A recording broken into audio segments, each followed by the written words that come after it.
Isipaya pong bibabalik kay Paolo G. Baka nitan-ditan ko mo pundita ka konting patikim dito ho sa mga higanting parol ng Syudad San Fernando, Pampanga. Wa pataka di nang tala pa mong dita ka kebaluan rening kabalenta mong opo kabalen ha. Ang yaman pong panahon ng pandemya. Peni pong kaya katamong parol makers ng Syudad San Fernando, Pampanga. Penikwanan da pong Bibuo. Penikwanan da pong Aya Sure. Nidinan niya pong representante yung karelang barangay.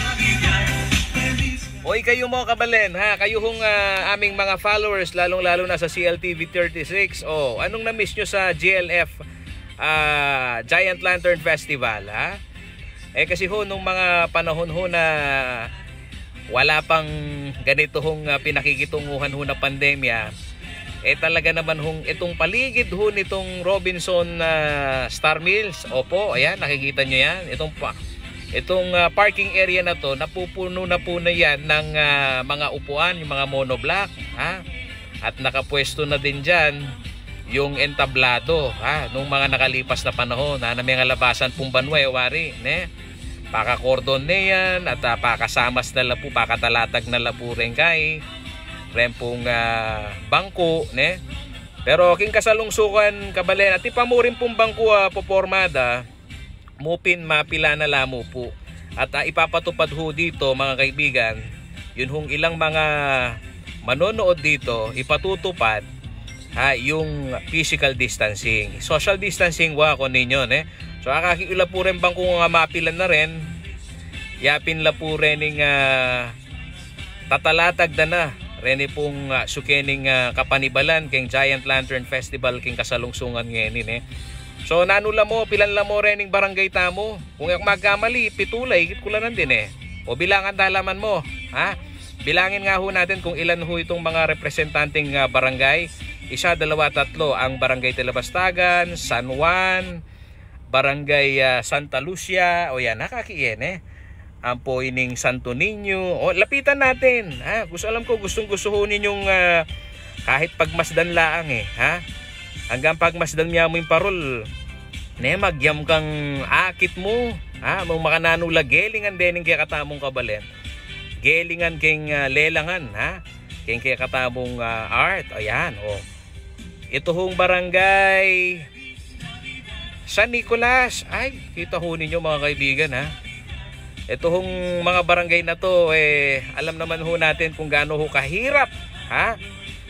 Labanan ho itong pandemya, yung krisis, pero ito ho kahit papaano may mga storya ho ako narinig dito na ambagan sa komunidad ha, bukod ho dun sa ipinagkaloob ng lokal na pamahalaan para ho ha maitayo pa rin ho itong mga giant lantern natin. Ayan.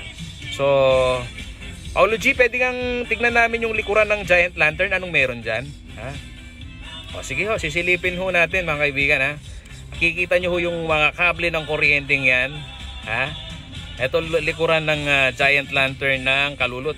Ha? Ayan kadaming kawad ng kuryente no? Hanggang dito ho sa likuran ng Dambuhalang Parol. Yan naman ho yung truck na kung saan naka-install naman ho mga kaibigan ha. Kailan makabili retang rotor ne? Sige, babate pa. Babataya ba kanitang aki iya mo sa sumabit din kay katamon drone. Siya. So, mga kaibigan, ilan ho dito sa aking mga naging panayam dito sa parol makers ha? Hindi ho bababa sa higit 3,000 mga ilaw. Opo, ha, mga kaibigan. Ayan Yan ho ang likurang bahagi ng parol ng Kalulot. Ayan. Palilawin tayo yung kaya na. Gilid dya pa yan. Kabalin, Igit yung mga nano impamagkasakit na po rin parol makers. Baya po mibu yan.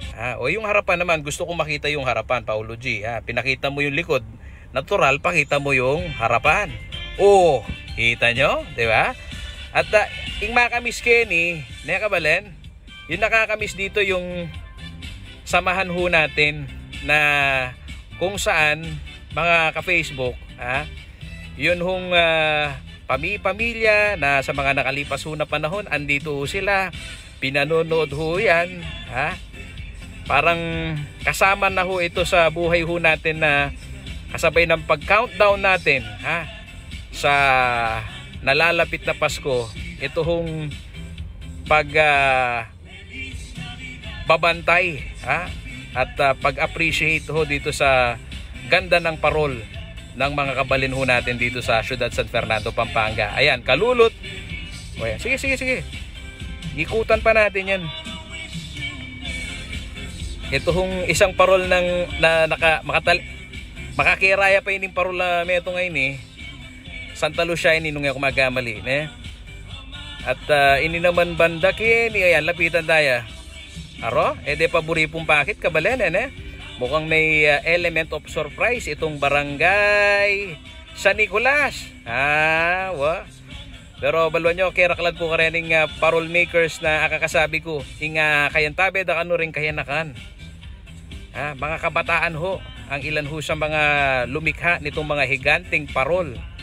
Ayan, ayan ho yung rotor naman kung tawagin. Nakikita ho ninyo yan. Opo. Yan ho yung rotor kung tawagin. Yan ho ang nagiging dahilan, mga kaibigan, kung papaano yung nagiging diskarte nila sa laro nito pong mga ilaw ng higanting parol. Ay, makamis nga rarening aluwa ko kanining kabalen na makarayo asuking abroad. Na intutuna, pag cheer de po yung karelang barangay. At intutuna po, akakwada pa pong piyambagan, baka nitang bakumpleto ya po disenyo yung karela pong pagmaragul a giant lantern karengkada komunidad, karembalang community keni po Labuat Kapampangan. Ayan naman po yung barangay San Juan. Ayan. Alaman mag-champion ngayon kasi exhibition niya mo po ini kabalen, Oneng akitala po bibit-bitan, bibit-bitan salo reni pong parol makers agawada po nga discarding ipaslag de po yung karela pong lelangan. Kasi sasabihan dapin po at ila kanong hugot. Lalo na ngayon malalaming hugot daw uling ating pandemya. Ay nako, wow kabalen, kaya ni malaos ka kay CLTV 36. Huling ini ayalben niya po bukas alas 5. Battery level is low. The aircraft will go to the home point in 10 seconds.